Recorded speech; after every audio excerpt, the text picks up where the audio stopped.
Have you ever looked around your life and quietly wondered, who would really be there for me if everything suddenly changed? Not in a dramatic, mover-like way. Just in the quiet, ordinary ways life tends to shift as the years go by. A health scare. A long evening that feels a little too quiet. A moment when you simply want someone to talk to, and you're not quite sure who to call. If you've ever had that thought, you're not alone. When we're younger, friendships seem to form almost effortlessly. We meet people at work, at school, through our children, through neighbors. Our calendars fill up. Our phone contacts grow longer. And for a while, it can feel like we're surrounded by people. But as we grow older, something begins to change. Life slows down in some ways, and speeds up in others. Children grow up and move away. Work routines disappear. People move, get busy, or simply drift. And little by little, the circle becomes smaller. Not necessarily lonelier, but more revealing. Because what remains isn't just about who you've known the longest. It's about who truly shows up. And that's what we're talking about today. The kind of friendships that don't just fill time, but actually hold you up. The ones that bring comfort, meaning, and even a sense of peace as life becomes quieter and more reflective. You don't need dozens of friends. You don't need a crowded room. What you truly need are a few people, just a few, who make you feel seen, heard, and never alone. And the first kind of friend that truly matters is someone who listens to you without judgment. Now, that might sound simple at first. Listening. We all think we know what that means. But real listening, the kind that makes you feel safe and understood, is surprisingly rare. Think about how often conversations today are rushed. Someone asks how you're doing, but before you can really answer, they're already checking their phone, or thinking about what they want to say next. Or maybe you've experienced this, sharing something important, only to be interrupted halfway through. Or given advice you didn't ask for. Or worse, made to feel like your thoughts don't really matter. And over time, that can make you quiet. It can make you hold things in. But then, every once in a while, you meet someone different. Someone who doesn't rush you. Someone who doesn't interrupt. Someone who simply sits with you, looks at you, and listens. I want to tell you about a woman named Irene. Irene was 79 years old, and like many women her age, she had lived a full, rich life. She had raised children, worked hard, and carried more stories than most people could imagine. But somewhere along the way, she began to feel like those stories no longer had a place. Her children loved her, of course. They called when they could. But when she tried to share something meaningful, they often cut her off gently. "Mom, we've heard that one before," or they rushed through the conversation. Her neighbors were kind, always smiling, always polite. But no one really stayed long enough to listen. And without even realizing it, Irene stopped sharing. Until one afternoon, she reconnected with an old friend named Grace. They hadn't spoken in over 20 years. They decided to meet for coffee, just to catch up. And something unexpected happened. Grace didn't rush. She didn't interrupt. She didn't offer quick solutions or change the subject. She simply listened. Fully. Quietly. Patiently. Irene talked, and for the first time in years, she felt like her words were landing somewhere. Like they mattered. Afterward, she said something that stayed with me. She said, "I didn't realize how lonely I had felt until someone truly listened to me again." That's the power of this kind of friendship. Because when someone listens to you without judgment, they're not just hearing your words. They're telling you, without saying it directly, that you still matter. That your thoughts, your memories, your feelings still have value. And at this stage of life, that can mean everything. There's even research that shows being truly heard can lower stress, improve emotional well-being, and even support cognitive health. But beyond the science, it simply feels peaceful. It feels like being seen. And here's something just as important. As much as we all long to have that kind of friend, we can also choose to be that kind of friend. You don't need special skills. You don't need the perfect words. You just need to be present. Put the phone down. Make eye contact. Let someone finish their sentence. Ask a gentle question, not because you have to, but because you genuinely want to understand. Sometimes, the greatest gift you can give another person is your full attention. And when you offer that, something beautiful happens. You create a space where both of you feel valued, where both of you feel less alone. Now, as meaningful as it is to have someone who listens, there's another kind of friend that becomes incredibly important as we grow older. It's the friend who doesn't disappear between life's big moments, the one who stays in touch. Not just on birthdays. Not just during holidays. Not just when something is wrong. But in the quiet, ordinary rhythm of life. Because here's the truth. As the years go by, it's often not the big events that shape our days, it's the small, in-between moments. The afternoons. The evenings. The days that feel a little too quiet. And having someone who reaches out during those moments can change everything. Let me share a story about a man named Samuel. Samuel was 74, recently retired, and had just moved to a smaller town. At first, he enjoyed the slower pace, the quiet mornings, the freedom from schedules. But as weeks turned into months, something shifted. His children lived far away. His neighbors were friendly, but everyone seemed to have their own routines. And while his days were filled with small activities, his evenings felt long. Too long. Until one day, his old fishing buddy, Earl, called him. There was no special reason. No big news. Earl just said, "Hey, I was thinking about you." That call lasted maybe 15 minutes. They talked about the weather. Shared a few old memories. Laughed about something small and silly. And then Earl called again the next week. And the week after that. Before long, those calls became something Samuel looked forward to. A steady, comforting rhythm in his life. Nothing dramatic. Nothing complicated. Just someone who remembered him and made the effort to stay connected. And that's what makes this kind of friendship so powerful. It's not about grand gestures. It's not about saying the perfect thing. It's about consistency. It's about knowing that someone will check in, not because they have to, but because they care. Because as we grow older, our world can become a little smaller. Our routines change. Our social circles shift. And without regular connection, it's easy to start feeling forgotten. But when someone reaches out, just a simple call, a short message, a quick visit, it sends a quiet but powerful message. You're still on my mind. You still matter. And that can lift a person's spirit more than we often realize. Studies have shown that regular social contact can reduce feelings of loneliness, lower the risk of depression, and even support memory and overall health in older adults. But beyond the studies, it simply feels good to be remembered. And again, just like with listening, this is something we can also give. You don't have to wait for someone else to make the first move. You can be the one who reaches out.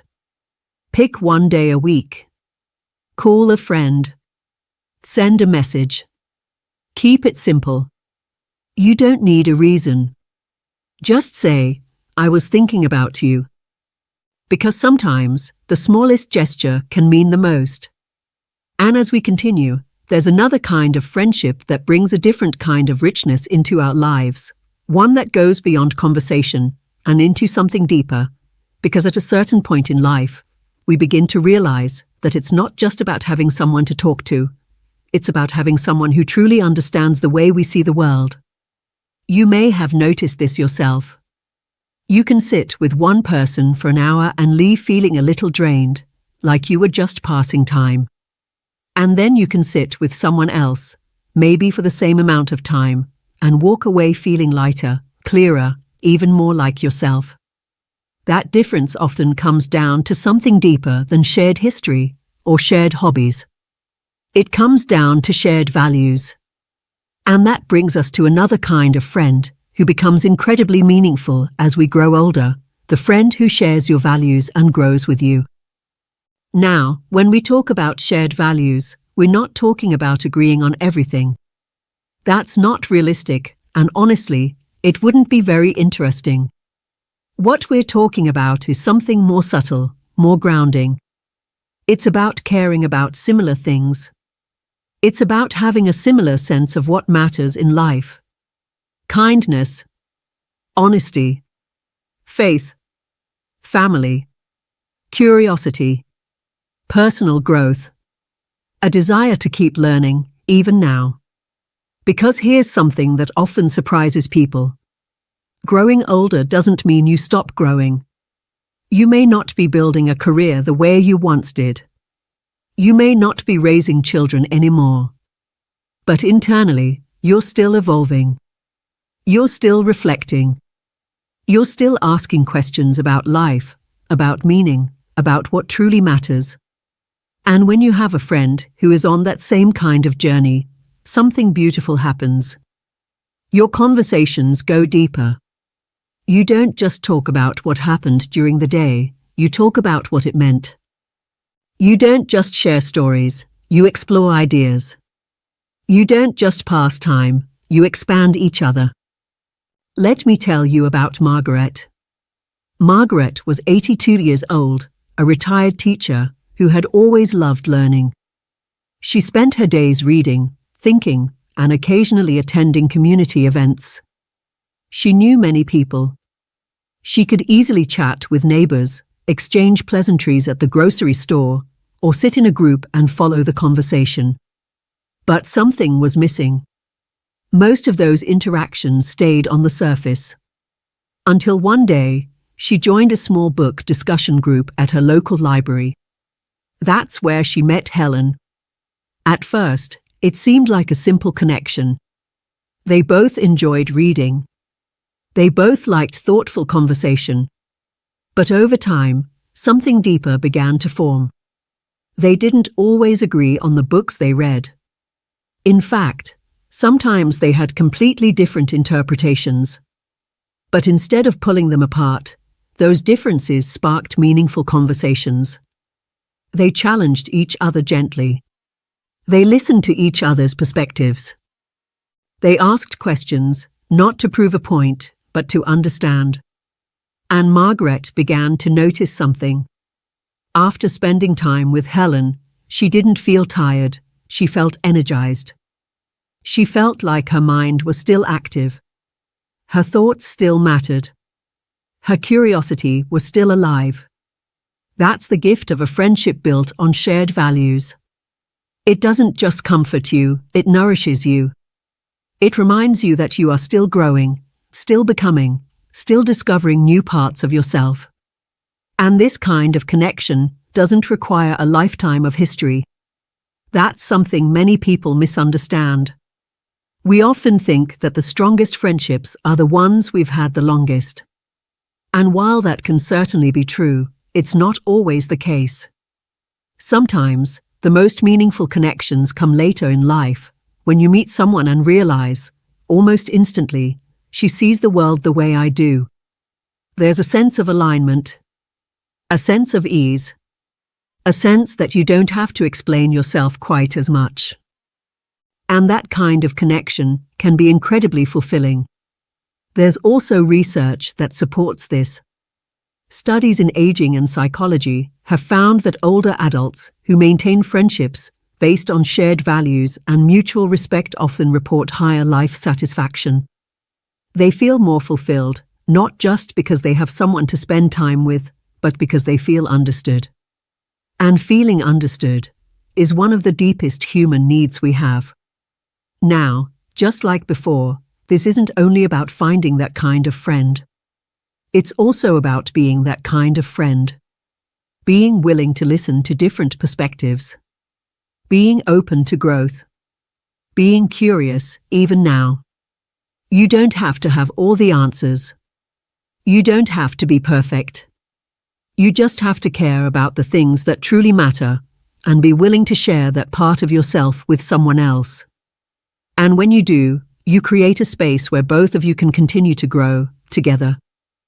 But as meaningful as all of this is, having someone who listens, someone who stays in touch, someone who shares your values, there is one more kind of friendship that, in many ways, becomes the most revealing of all. Because it doesn't show itself during easy days. It shows itself when life becomes heavy. When something unexpected happens. When loss enters the picture. When your strength feels a little lower than usual. That's when you begin to see, very clearly, who is truly there for you in difficult times. And this kind of friend is rare. Not because people don't care, but because many simply don't know how to show up when things are hard. Let me share a story about Walter. Walter was 85 years old, and for most of his life, he had built a warm, steady home with his wife. They had been together for over 50 years. Their routines were simple, but meaningful. Morning coffee together. Evening walks. Quiet conversations that didn't need many words. And then, one day, she was gone. The house that once felt full suddenly felt silent. At first, there was an outpouring of support. Cards arrived. People visited. The phone rang often.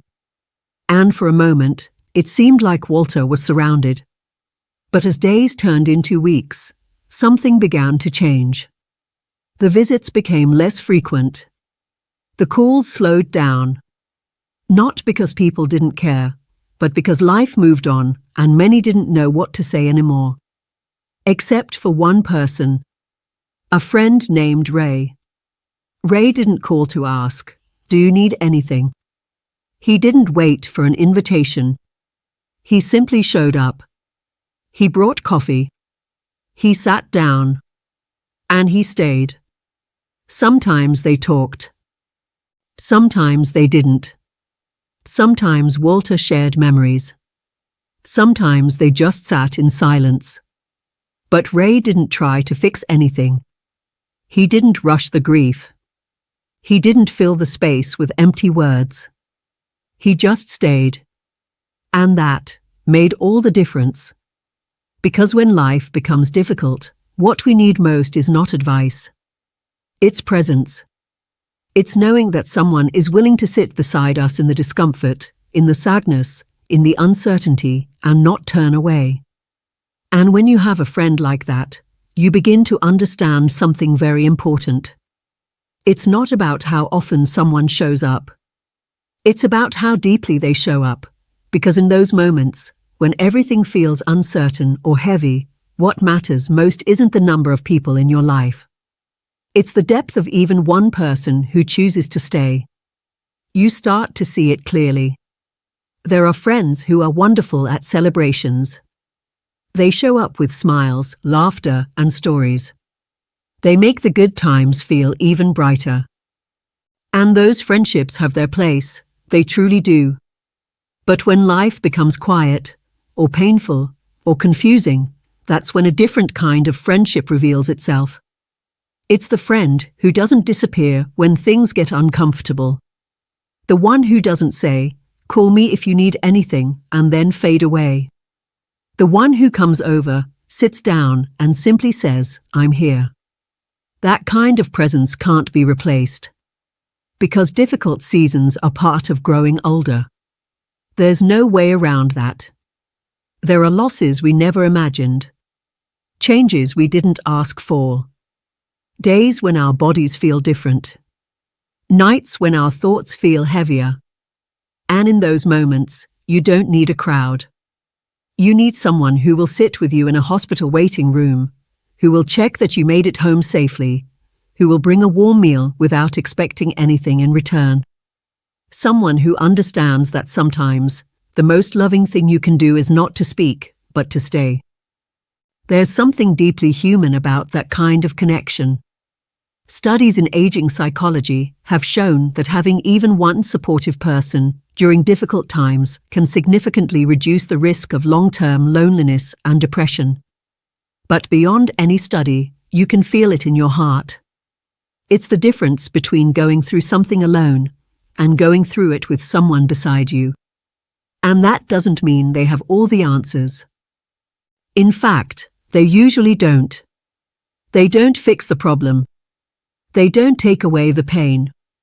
But they make it bearable because you're not carrying it by yourself. Now, as you think about your own life, you might begin to see faces come to mind. Someone who truly listens when you speak. Someone who checks in, even when nothing is wrong. Someone who shares your way of seeing the world. Someone who has been there, or would be there, when things are hard. And maybe, if you're honest, you also notice that some people don't quite fit into those spaces. And that's okay. Because one of the quiet lessons of growing older is learning that not every relationship is meant to go deeper. Not every connection is meant to last in the same way. Some people are part of a season. Some are part of a chapter. But a few, just a few, become part of your foundation. And those are the ones worth holding close. It's also worth asking yourself a gentle question. Not just, who is that kind of friend to me? But am I that kind of friend to someone else? Because friendship, especially in this stage of life, isn't one-sided. It's not about waiting to receive. It's about choosing to give, in the same quiet, steady ways. You can be the one who listens without interrupting. You can be the one who reaches out on an ordinary afternoon. You can be the one who shares your thoughts, your values, your heart.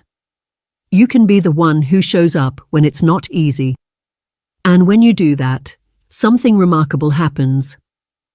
You don't just strengthen your relationships, you strengthen your sense of purpose. You begin to feel more connected, more grounded, more alive in the moments that truly matter. Because at this stage in life, happiness doesn't come from having more. It comes from having what's real. Real conversations. Real connection. Real presence. And the truth is, you don't need many people to create that kind of life. You just need the right ones. So take a moment, maybe even after this video ends, and think about your circle. Who are the people who truly see you? Who are the ones who make you feel calm, not drained? Who are the ones who show up, not perfectly, but consistently? And if you find even one or two, that is something incredibly valuable. Hold on to those connections. Nurture them. Make time for them. Call them. Visit them. Tell them what they mean to you. Because the older we get, the more we realize that time is precious. And so are the people we choose to spend it with. And if you're still here with me, I'd love to hear from you. Think about one person in your life who has been that kind of friend to you. Maybe someone who listened when you needed it most, or someone who never forgot to check in, or someone who stood by you during a difficult time. You don't have to share anything too personal, but if you feel comfortable, leave a comment and tell me one thing you appreciate about that person. Your story might remind someone else that they're not alone. And if this message resonated with you, if it made you pause, reflect, or even think about someone you haven't spoken to in a while, take that as a gentle sign. Reach out. Send a message. Make a call. Reconnect. Sometimes, the smallest step can reopen a door you didn't realize was still there. And if you found comfort, or value in this conversation, I invite you to like this video and subscribe to the channel, Elderly Faith Journey. We're here to share simple, meaningful insights that support you in living a peaceful, connected, and fulfilling life, no matter your age. Because the truth is, your life is not slowing down. It's deepening. Your relationships are not fading. They are becoming clearer. And your heart still has so much to give and so much to receive. So here's to choosing wisely, loving deeply, and surrounding yourself with the kind of friendships that don't just pass the time, but truly enrich your life. You are not alone. And the right people, the right ones, will always find a way to stay.